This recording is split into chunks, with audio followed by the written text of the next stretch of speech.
9월 마지막 성일인데 주의 전에 올라오신 우리 모든 예배자 여러분들과 그리고 오늘 주의 전에 올라오지 못하셨지만 각 가정에서 예배하시는 예배단을 쌓는 우리 모든 예배자들을 주님의 이름으로 환영하고 또 주님의 이름으로 문안의 인사를 전합니다.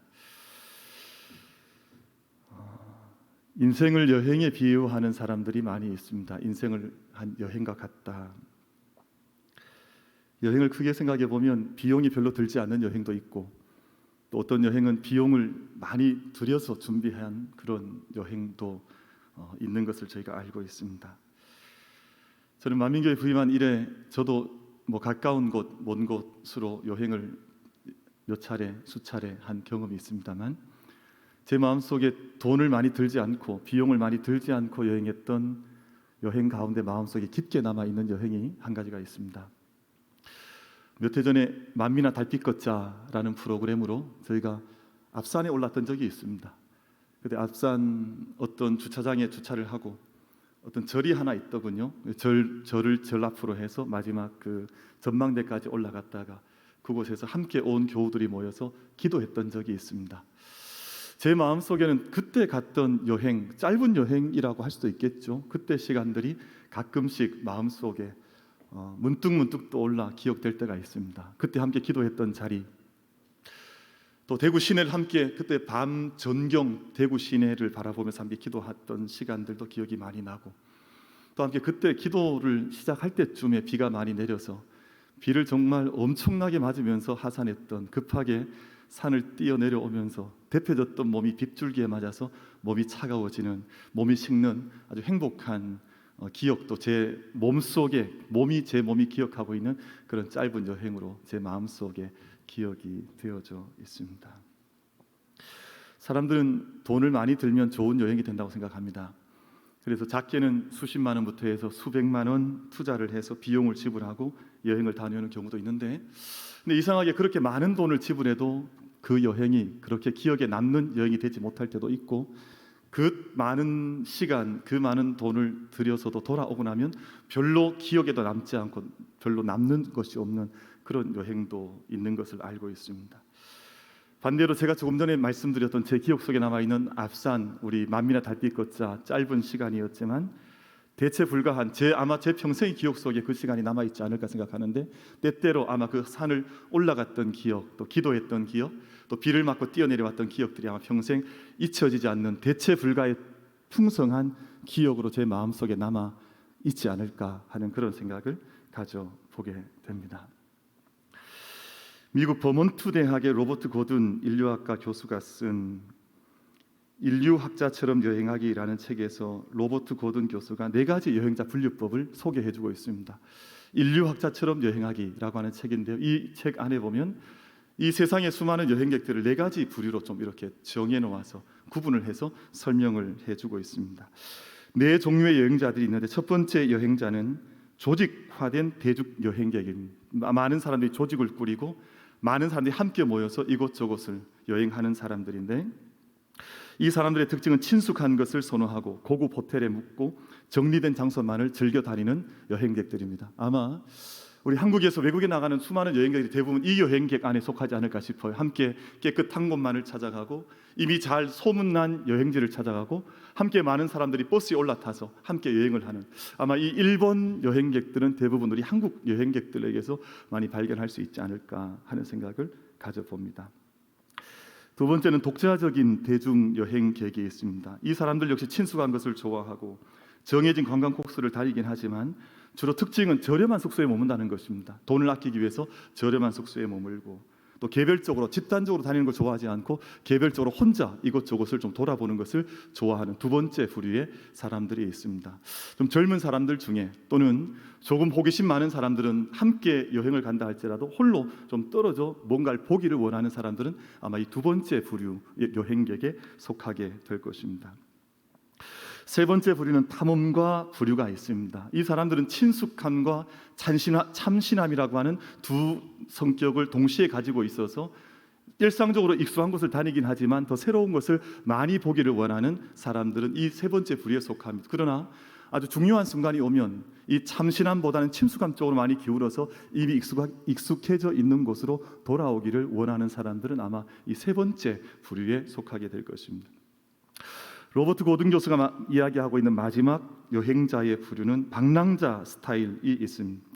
이 사람들은 정해진 관광 코스는 기어코 피하는 사람들입니다.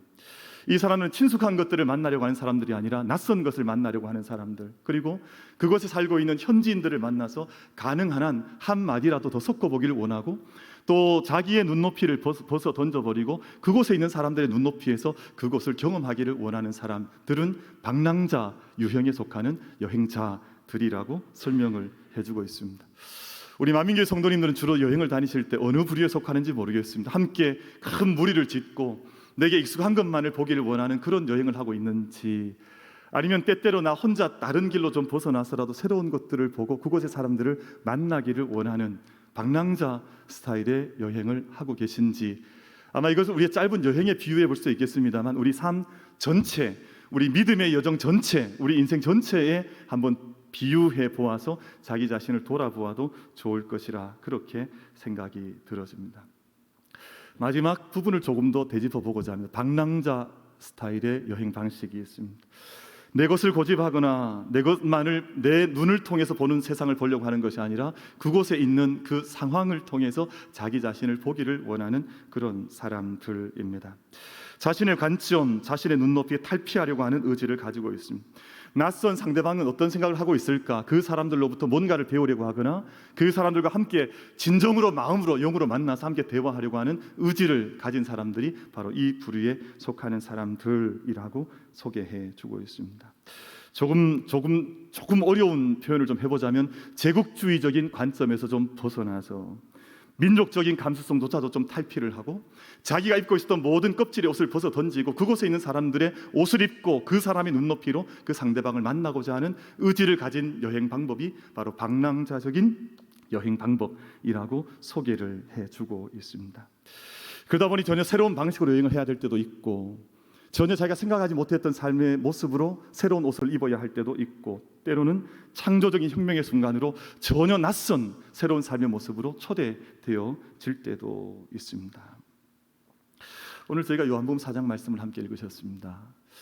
여기에 예수님의 여행하는 모습이 기록이 되어져 있는데, 조금 전 제가 소개해드렸던 로버트 고든 교수의 인류학자처럼 여행하기 안에 소개하고 있는 네 가지 방법으로 예수님의 여행 방법을 진단해 본다면, 예수님의 여행은 방랑자처럼 여행하는 여행을 예수님께서 떠나셨다 하는 것을 저희가 알 수가 있습니다.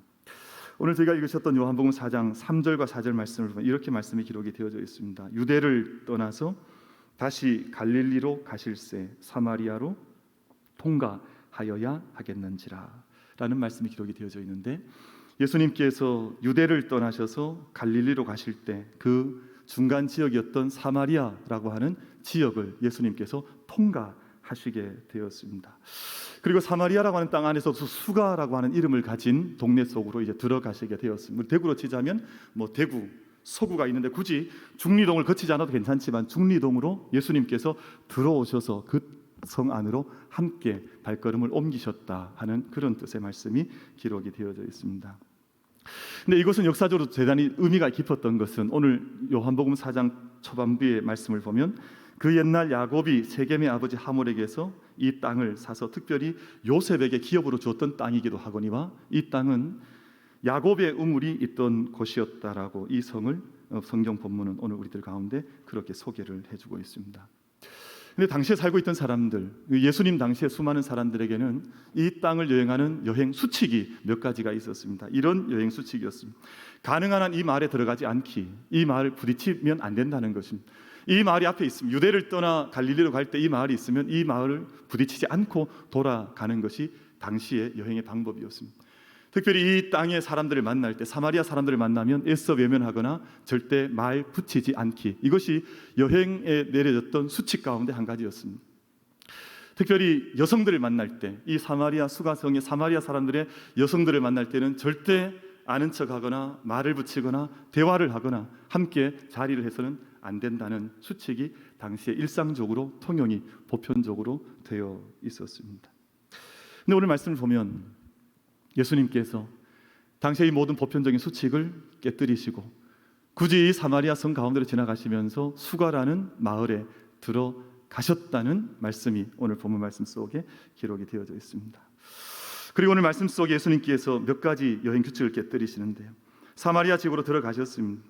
그리고 유대인과 사마리아인이 상종하지 않던 때인데 굳이 사마리아 여인에게 물을 청하여서 그 여인과 만남과 또 대화의 시간을 가지시는 예수님의 모습이 오늘 본문 말씀 속에 기록이 되어져 있습니다. 예수님과의 만남을 통해 이 예수님과 여인의 예상치 못했던 만남을 통해서 오늘 몇 가지 생각지도 못했던 일이 오늘 성경 말씀 속에 기록이 되어져 있는데요. 이런 결과를 가져왔습니다. 거듭되는 버림받음, 수많은 상처들, 또 아픔과 어둠 속에 살아가던 한많은 여인이 자신의 어둠을 벗고 일어나는 놀라운 일이 오늘 이 여행 속에서 일어나게 되었습니다. 정말 아무도 생각지 못했던, 아무도 상상하지도 못했던, 아무도 꿈꾸지 못했던 일이 오늘 요한복음 4장 말씀 속에 놀라운 사건으로 오늘 말씀 속에 기록이 되어져 있습니다. 이 여인은 도리어 자기 어둠 가운데서 던져 일어나서 모든 어둠을 벗고 덜쳐 일어나 이 모든 마을 사람 전체를 예수님께로 이끌어오는, 말도 되지 않는, 정말 상상할 수도 없는 일이 이 여인을 통해서, 이 만남을 통해서 이루어지는 것이 오늘 말씀 속에 기록이 되어져 있습니다.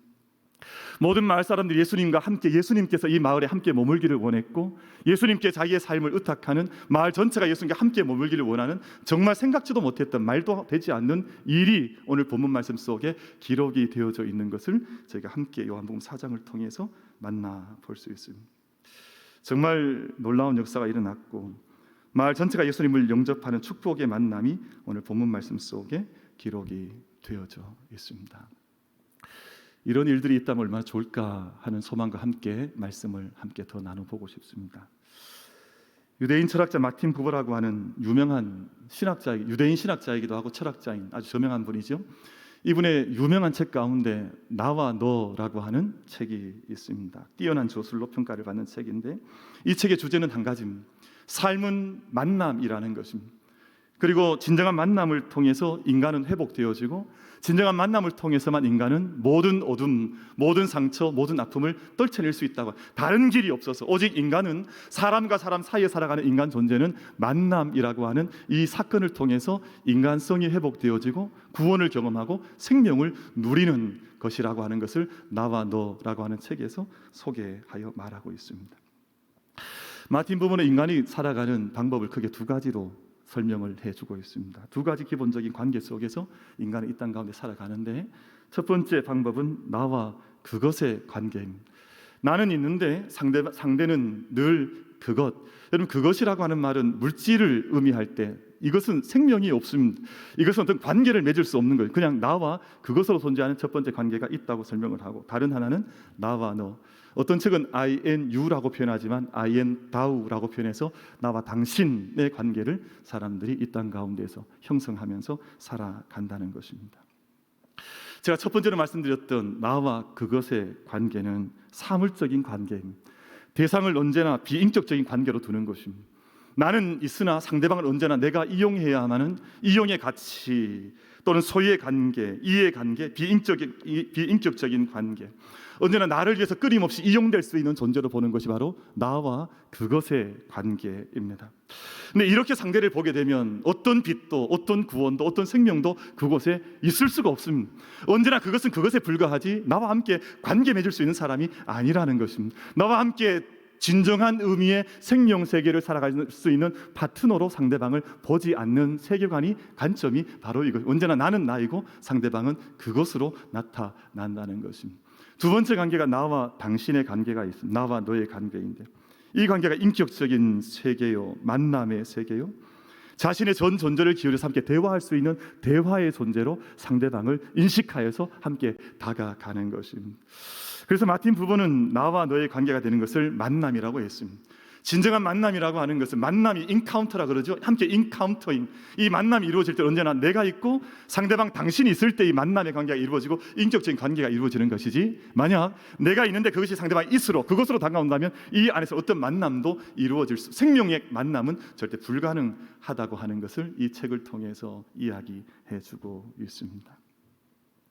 나와 그것의 비인격적인 관계로부터 나와 너의 인격적 관계로 변하는 것, 이것이 인간의 회복이요 구원의 역사가 일어나는 자리라고 하는 것입니다. 오늘 예수님께서 사마리아 수가성에서 한 여인을 만나셨는데요, 예수님께서 이 여인을 만나기 전까지 모든 세상은 이 여인을 나와 그것으로, 이 여인은 그것에 지나지 않았습니다. 모든 사람들이 이 여인을 이용했습니다. 조금 이용하고 버리고, 이용하고 버리고. 그러니까 수많은 남편을 거쳐갔습니다. 모든 남자들이 이 여인을 만나면 이용을 하는 거예요.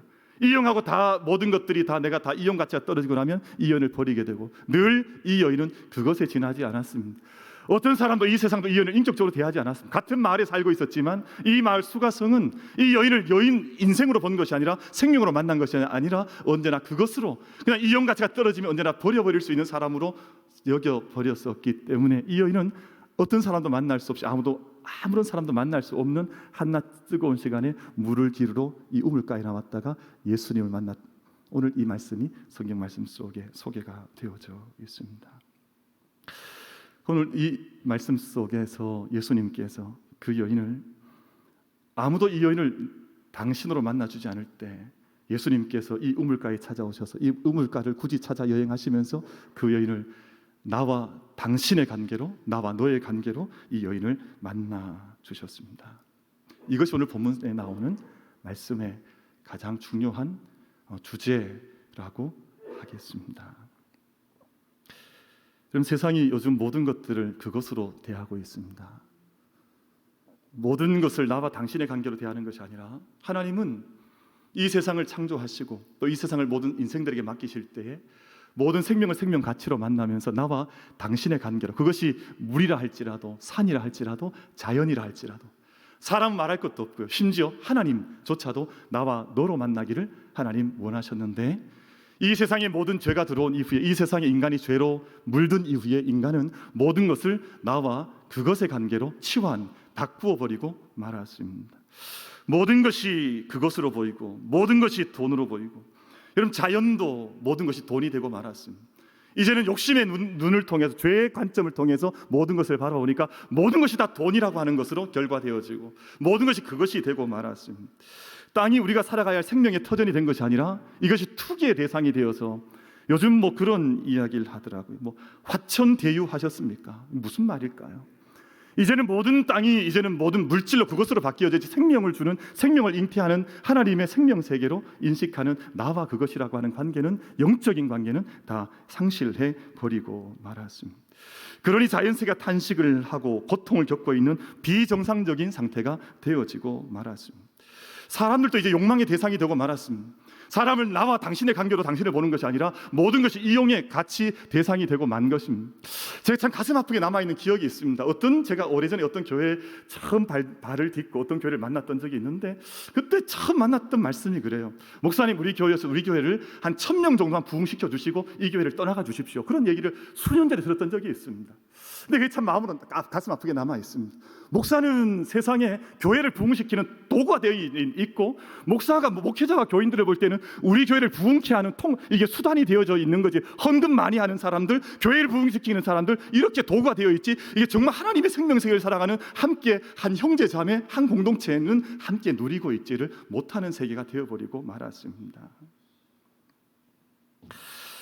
여러분, 어제 한 일간지 머릿기사 제목이 그랬습니다. 언제 터질지 모를 비폭탄 230조 원. 자영업자들, 기업하시는 분들, 그리고 청년들이 영혼도 팔아서 끌어모아서 빚을 내었는데 그 빚의 액수가 지금 230조 원이다 그럽니다. 근데 이 230조 원이 언제 터질지 알지 못하는, 이게 만약에 터지게 되면 우리나라는 저기 지금 몰락해 있는 서구 세계나 혹은 아시아에 있는 가난한 나라들처럼 한순간 몰락할 텐데, 이 길을 부추기는 것이 바로 정치인들이 그렇게 하고 있습니다. 이 길을 부추기는 것이 리더들이 그렇게 하고 있습니다. 25만 원만 한 사람에게 주면 백성으로 보질 않아요. 25만 원 다 주고 나서 마치 괴돼지처럼 백성들을 취급하는 세상이 되어져 있으니까, 이 한 생명을 생명으로 보는 것이 아니라 자기의 정치적 욕망을 위한 도구들로 보고 있으니까 어떻게 이 세상이 아름다운 세상이 되어질 수가 있겠습니까? 제가 이번 주간 동안 한 하루 이틀 걸려서 책을 한 권 읽었습니다. 작고한 작가이긴 합니다만 작가 박원서 선생의 아주 오래된 농담이라고 하는 책을 읽었는데요. 이 책 속에는 가슴 아픈 이야기가 있습니다. 자본주의의 폐해, 병든 물질이 우상이 된 이 내용 속에 보면 한 자본주의 큰 기업을 하는 대자본가 자기 장남 아들이 죽어가는데 아들이 죽어가는 이 순간에서조차도 이 아들을 통해서 어떻게 돈을 얻을 수 있을까 하는 것을 꿈꾸는 대기업의 주인 오너가 이 작품 속에 그려져 있습니다. 자신 아들의 생명과 돈을 맞바꾸는 일, 이 내 아들을 지금 나와 당신, 나와 너의 관계로 보는 것이 아니라 심지어 자기 생명에 낳은 아들조차도 물질로 보고 있는 참혹한 일이 이 소설 속에 그려져 있어서 가슴 아프게 이 소설을 이번 주간 읽고 많은 아픔의 생각을 가져볼 수밖에 없었습니다. 모든 것이 다 돈이 된 것이에요. 모든 것이 다 돈이 되어버렸습니다. 모든 것이 나와 그것의 관계가 되어버리고 말았습니다. 이런 세상이 되어버리고 마니까 우리가 이 땅에서 누려야 할 구원도 생명도 가슴 벅참도 아름다움도 우리가 한번 느끼지 못한 채 이 세상의 여행을 수많은 돈을 들인 것 같은데 수많은 투자해서 내가 여행을 가고 있는 것 같은데 아무것도 남는 것이 없는 아무런 가슴 던져놓는 것도 없는 그런 세상으로 우리는 이 세상의 물질주의적인 여행을 하고 있는 가운데 있는 것은 아닌가 하는 생각을 가져보는 것입니다.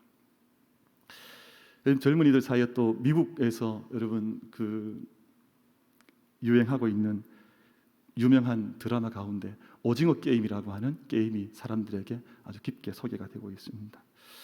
이 게임의 내용을 간단하게 말씀을 드리면 456명의 이제 게임을 원하는 사람들을 불러들여서 456억을 걸고 게임을 벌이는데 이것이 생명을 죽이는 게임.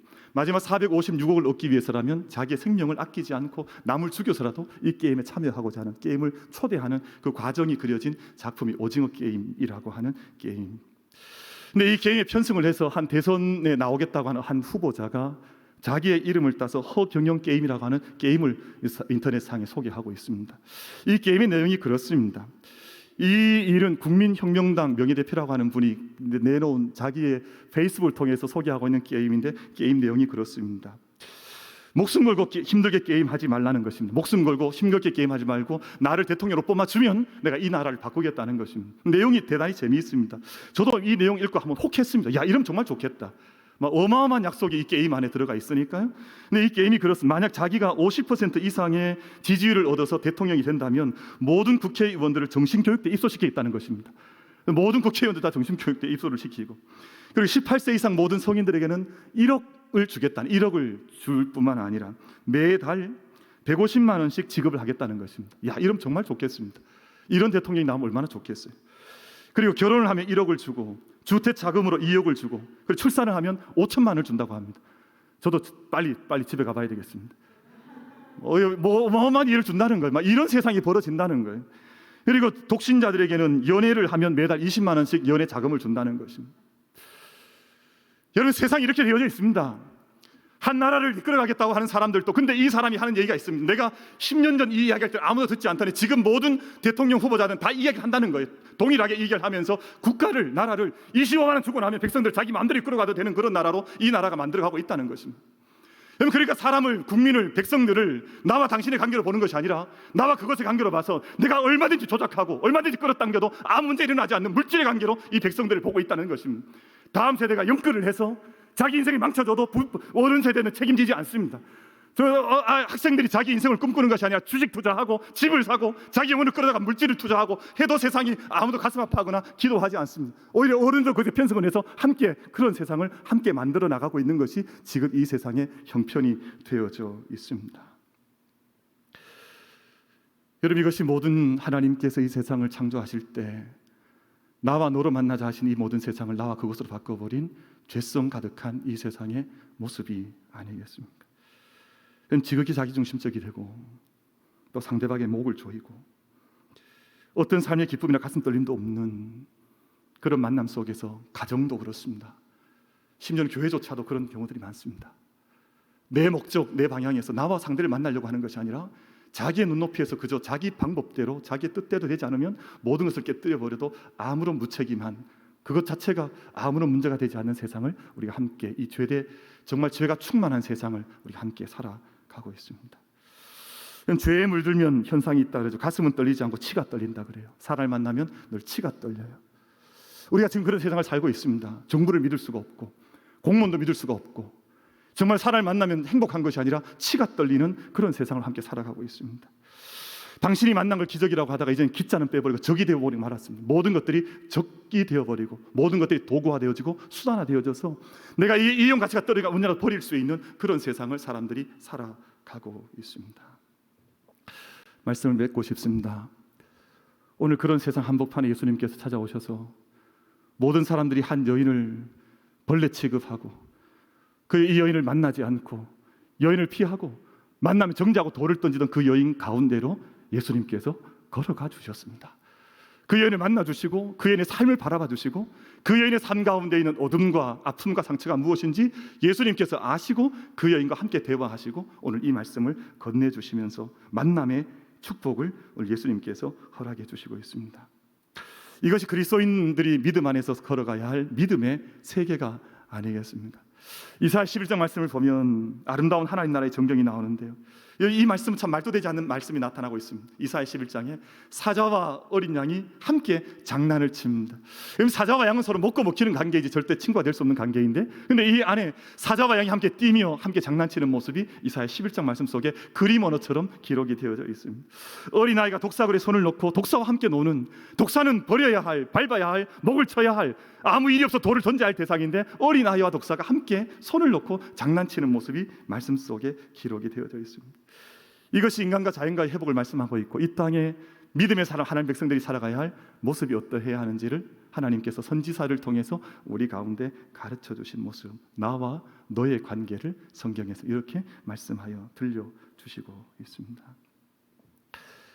죄에 빠진 인간은 누구를 만나도 행복하지 않습니다. 왜냐하면 나는 저 사람 만날 수 없다라고 하는 전제를 이미 너무 분명하게 가지고 있기 때문에 누굴 만난다 할지라도 절대 행복할 수가 없습니다.